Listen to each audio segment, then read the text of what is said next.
Hey guys, it's Chris at Highline Guitars, and you're watching another episode of From the Luthier's Workbench. If you like to build or repair guitars, I suggest you click that subscribe button down below, and you'll become part of a community of fellow luthiers.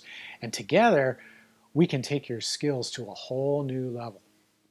If you'd like to help support this channel, visit eguitarplans.com and buy a plan. Now on with the video. In this episode, I'm going to be covering part 11 of the Highline Guitars Echo Laminated Top guitar build. And what I'm going to be talking about specifically is how I level sand, polish sand, and then buff out the finish to a high gloss mirror-like shine. So let me bring you in a little closer and we'll get started. All right, well, before I get started, I really should explain what my goal here is. What I want to try to achieve is a mirror-like high gloss shine in this clear coat that I sprayed a couple of weeks ago.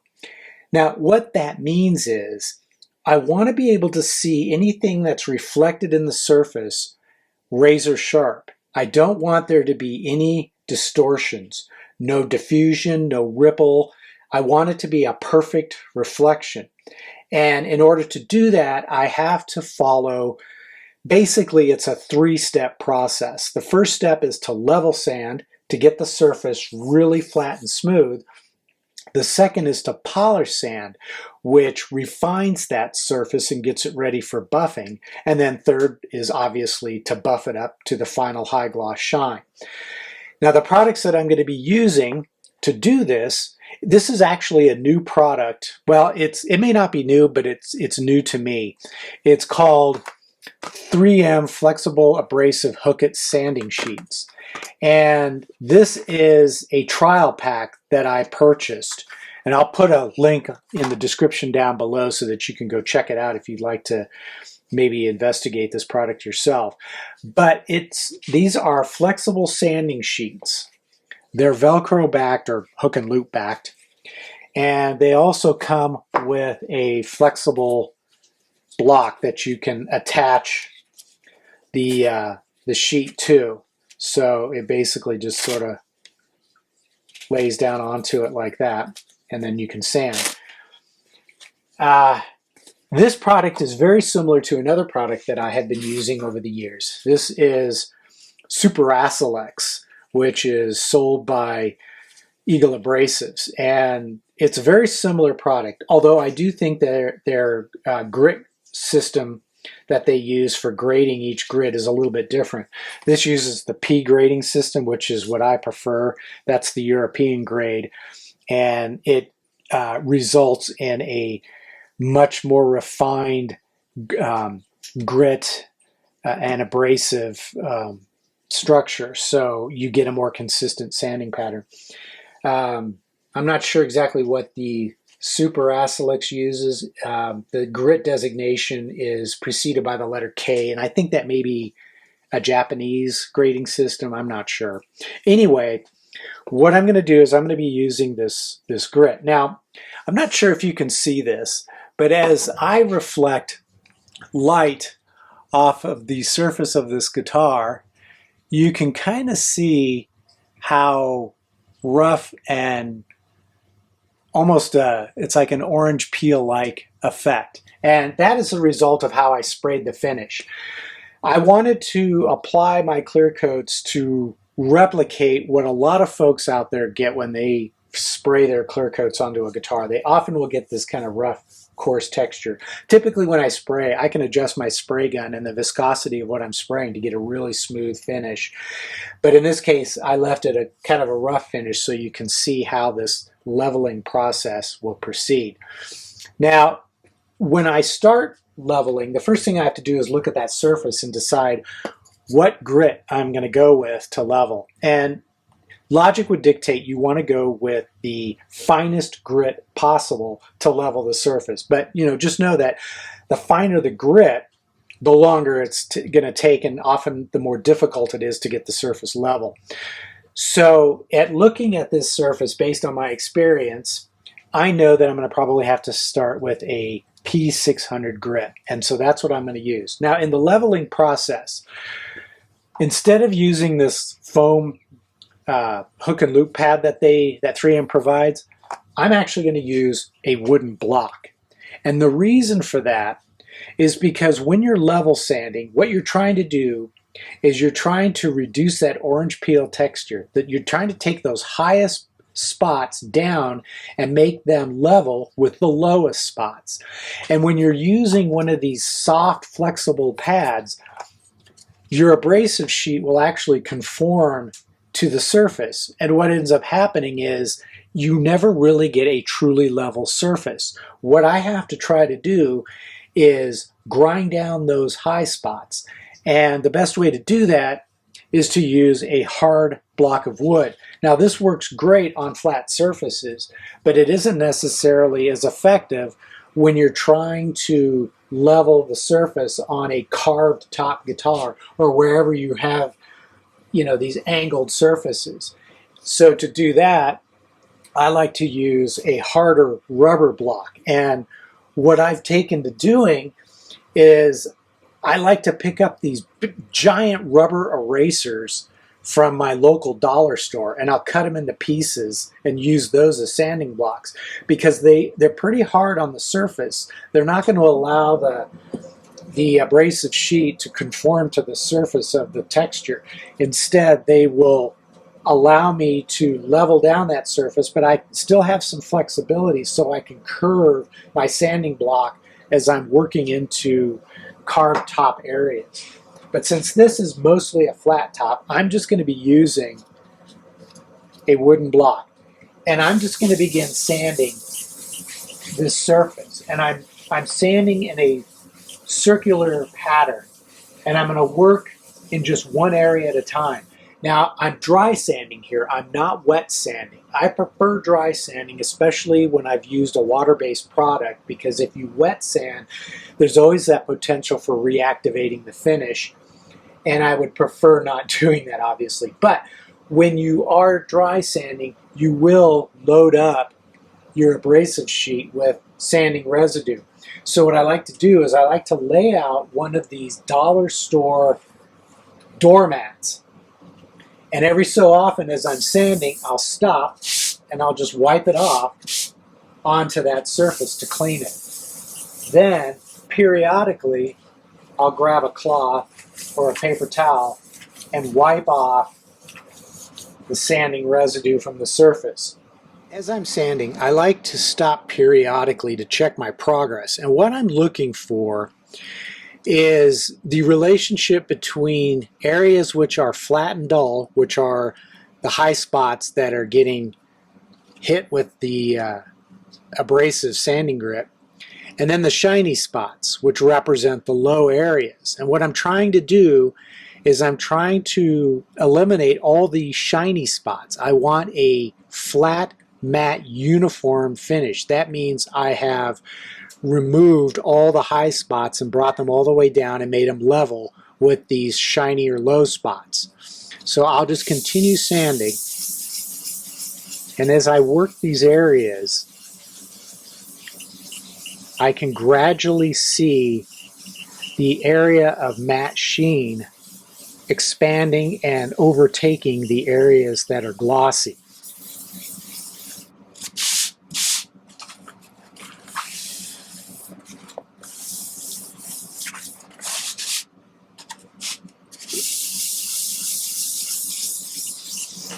Now, when it comes to sanding contours or beveled edges like this, what I like to use is this is a giant pink eraser that I picked up at my local dollar store. And as luck would have it, the size fits my abrasive sheets perfectly. And this is firm enough to where it won't allow the abrasive sheet to conform to the texture and the finish, but it is flexible enough that you can sand contours without the problems that would happen trying to sand a contour with a hard block of wood.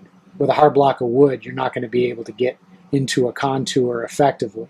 So that's what I use for doing contours and bevels. And it's basically just the same process of sanding, cleaning, wiping off the residue, checking the progress, and then continuing on. Question that I often get whenever I'm talking about level sanding and polish sanding and buffing is how to avoid sanding through the finish. And this is especially concerning around sharp points, sharp edges, roundovers, the higher spots on contours.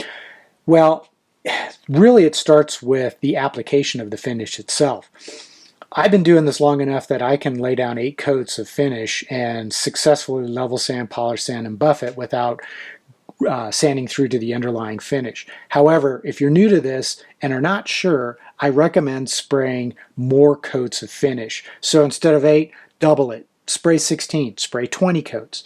Another thing you can do is, before you apply your next coat, take some like a synthetic steel wool and just run it lightly over the edges, the sharp edges, the roundovers, the contours, and that sort of thing, and give them a little bit of scuff. And that way you're providing tooth for your next coat to lay down to.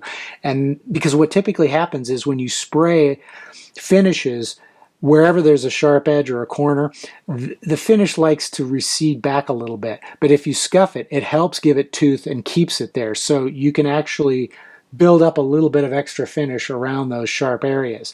But when it comes to sanding, since this is basically a flat top guitar and I'm using a hard block of wood, I really don't have to worry too much about sanding through on these sharp edges. And that part of that is making sure that the abrasive sheet is flat to the block that I'm using. You don't want it to be loose to where there's some give to it, because that'll cause the sandpaper to kind of conform over that edge as you're sanding, and that will just pull the finish off. Another thing I try to do is to simply avoid sanding those areas. I'll sand the flat top surfaces, but I will not concentrate any effort on those sharp edges. I'll leave those alone, and you'll be able to see where there is dark, shiny finish, just a thin strip of it, where those sharp edges are. And then later on, as I'm moving up through the grits during the polish sanding stage, I can just take a sheet of my finer grit and just lightly touch it to smooth it out. And then that way you avoid sanding through. To get into some of these tighter fitting spaces, like these scallops here at the front and the horns, I'll take my abrasive sanding sheet and wrap it around a length of tubing. And you can use, like a wooden dowel, PVC pipe.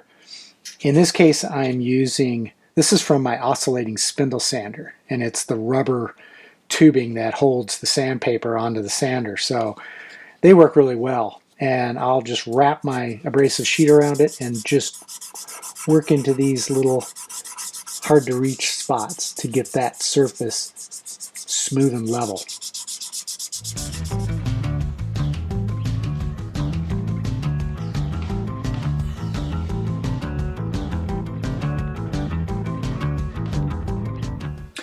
I've finished with the 600 grit level sanding, and now I'm ready to begin the process of polish sanding by moving up through the grits.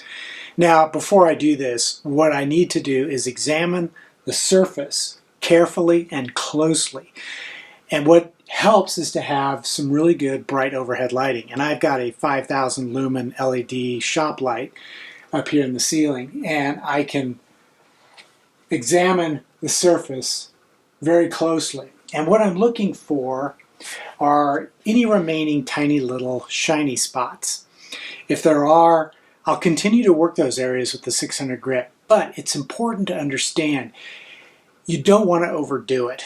If there are some really stubborn spots, as long as they aren't too large, don't worry about them. If you try to get every single shiny spot removed, you're going to run into the potential of sanding through your finish and into the underlying stains, dyes, paints, and that sort of thing. So I encourage you to kind of rein it in a little bit. Another thing that I'm going to do is I want to take a very close look, a magnified look, at the surface to see what the scratch pattern looks like. And I'll do this using a loop, and I'll just simply zoom in to look at how those scratches appear. It's important to be aware of those scratches. They aren't visible to the naked eye, but once you magnify them, you can see them fairly clearly. And it's important to be aware of them because they've got to be removed as you move through the polish sanding process. Any of those scratches that remain, even though you can't see them with the naked eye, once you buff up the surface to a high gloss shine in certain lighting, those scratches are going to jump out at you, and they can be really frustrating. So having that ability to see those initially is going to help you in the long run. Now, to begin the process of polish sanding, I'm actually going to continue with that same P600 grit that I used to level sand. However, this time, instead of using a hard block, I'm going to use this soft cushioned interface pad. And what I'll do is I will simply very lightly sand over the surface. And what I'm trying to do is reduce some of the more severe 600 grit scratches. That'll make it easier to remove those with the 800 grit as I move up all the way through to my final 1500 grit. Okay, so the technique that I'm going to use to polish sand it's fairly complicated to explain. Hopefully it's going to make sense because it's really not complicated in practice. But what I'm going to be doing is I'm going to start out with the P600 grit on this soft pad, and I'm going to start sanding, and I'm going to sand in the same direction. In this case, I'm moving it back and forth in a horizontal direction across the front of the body. And I'll sand the entire guitar body, working very carefully to sand in the same direction, applying very light pressure. The goal here is to cover each surface of the guitar, the top, the sides, the back, with sanding scratches that are all going in the same direction. So in this case, the sanding scratches are horizontal. And I'll know I have finished with this grit when the entire surface is covered with sanding scratches that are heading in the same direction, which again, of course, is in this case is horizontal. It can be kind of hard to see these sanding scratches, and that's why I recommend having some type of magnifying glass, like this loop, for example, so that you can really look closely at the surface to see the direction of those scratches. You can also hold the guitar up to a bright light, and that will also give you a pretty clear indication of the direction of the scratches. But once the entire surface has been covered in scratches that are heading in the same direction, you'll know you're done with that grit. Then I can switch from the 600 to the 800 grit. And when I start sanding with the 800 grit, instead of sanding in that same horizontal direction, I'm going to switch directions and sand in the opposite vertical direction. This allows me to gauge the progress of my sanding. And I will know exactly when I've finished with the 800 grit because all the sanding scratches will now be moving in a vertical orientation instead of the horizontal orientation. And then once I have completely finished sanding with the 800 grit, and this is the entire body, I'll switch to the 1000 grit, but instead of sanding in that vertical orientation, I'll sand again in the horizontal orientation like I did with the 600. So now I'm replacing the vertical 800 grit scratches with 1000 grit horizontal scratches. At this point, it's going to be really hard to see the scratch pattern forming. You can see it if you look at the guitar at a low angle against a bright light, if you really look carefully, and you can see it particularly where there are dark colors using a magnifying, like a loop or a magnifying glass. But it's going to get harder to see at this point. So you kind of have to gauge the length of time it takes to sand each surface and replace the previous grit sanding scratches with the grit you're currently using. But as you go from 600 to 800, you can kind of get a feel for how long that takes. And, once you've done that, you'll work all the way up to the 1500 grit, and that will be the final grit. And at that point, you'll notice as you look at the guitar at a low angle against a bright light, you're actually starting to see the reflections appear. And that's when you know you're ready to take it to the buffing machine. Well, unfortunately, I think that's all the time I have for this episode. It was starting to get kind of long, which is what I expected, because anytime I talk about level sanding and polish sanding, there's so many details to cover, it ends up getting a little bit longer than I expect. However, in the next episode is when I will dive into the process that I use for buffing out my clear coats to a high gloss mirror-like shine. So until then, let me leave you with just a few recap observations that you can think about in the next week regarding this level sanding and polish sanding process. First of all, it is imperative that you have good quality abrasives, and I highly recommend the 3M flexible hook it sheets or the Super Acelex from Eagle Abrasives, and I'll try and put links down in the description below so that you can go check those out. You also need really good overhead lighting, bright, high intensity lighting, so that you can really look at the surface of your guitar and gauge the quality of the scratch pattern that each grit is leaving. Another helper in that regard is a magnifying device like a loop or one of these magnifying headsets. They can really help you to see the scratches.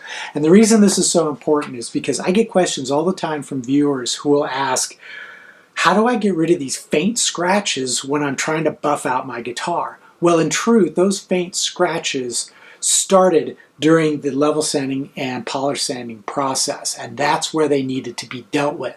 Unfortunately, a lot of folks can't see those scratches as they're working because they're not actually looking for them. If you know what to look for, and you'll notice those as you examine the guitar under bright light or magnification, you know to deal with them by going back and focusing on working those areas where the scratches appear to be much more pronounced. And once that happens, you'll get to the buffing process and you won't have any issues with those faint scratches. Oddly enough, you can't see those faint scratches as you're level sanding and polish sanding with the naked eye. You can see them with the loop and the magnifying headset, but when they really jump out is when you buff out your finish and you look at it under certain lighting, like shop lighting. You suddenly can see all these faint scratches all over the surface, and it will drive you crazy. So good lighting, magnification, and careful examination of the surface. And once you get all the way up to 1500 grit, you'll be ready to buff. And that's where we're going to be next week. So until then, if you don't already subscribe to this channel and you like watching videos on building guitars, click that subscribe button, hit the notification bell so that you'll get an email each time I post a new video, which is a couple times a week. If you want to show support for my channel and get something in return, head over to eguitarplans.com, purchase a guitar plan or a plan for one of the tools that I've designed. And if you have any comments or questions, be sure to leave those down below, and either I or someone else in the community will jump in and try to answer it for you. And until the next episode, take care, and I'll see you soon.